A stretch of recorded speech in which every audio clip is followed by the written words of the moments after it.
ginger. You cut ginger up in cubes and you chew it on and or turmeric. You know, that helps the flow of the blood and maybe the swelling of the veins up in the head. That's what I think might help. So different people, it may help different people, you know, so that could be something somebody could use to try to alleviate the headaches. Good morning. We have another caller. Good morning, caller. Good morning, caller. Hello, good morning. Good morning. Good morning to you. Dalton. How are you? I'm okay, thank you. Good morning, Pearl. Good morning.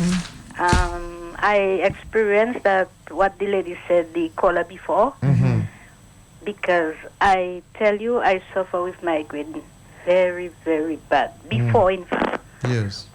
And then the eyes, all the pain was in the eye, and it's in the left eye.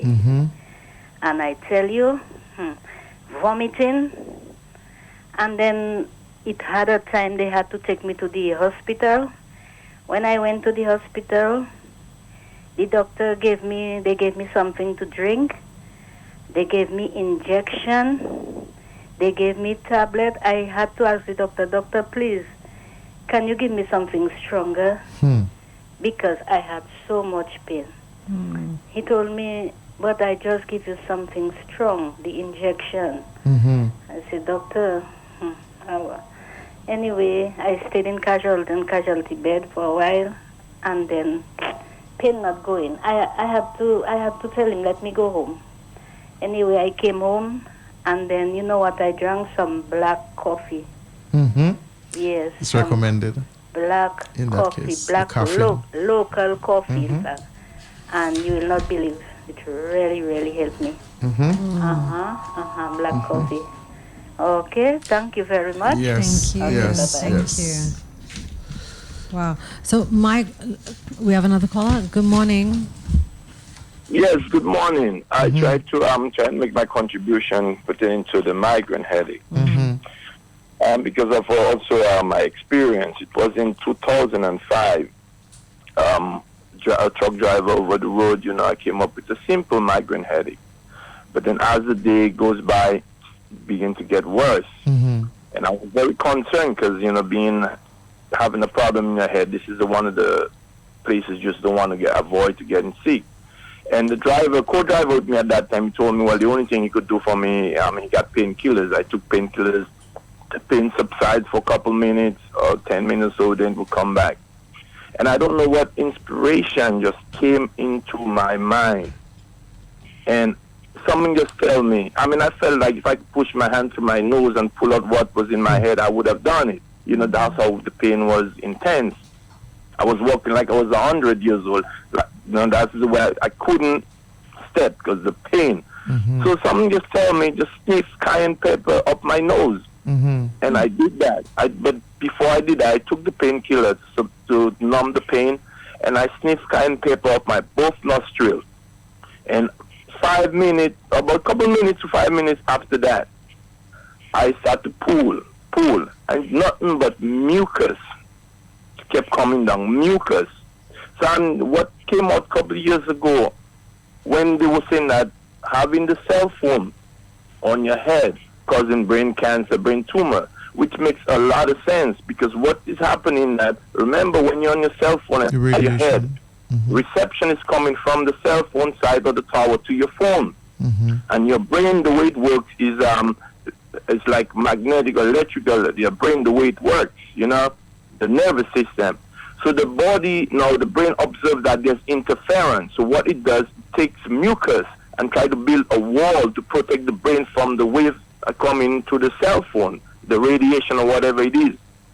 By using your cell phone years and years upon years, quite among the time, that mucus kept building up, eventually crystallizing the brain. To me, my experience, that is what really causes a lot of serious migraine. That's why I always call and tell individuals, go into the sea, because the seawater helps alleviate or remove mucus from the body. Individuals don't bathe in the sea like before.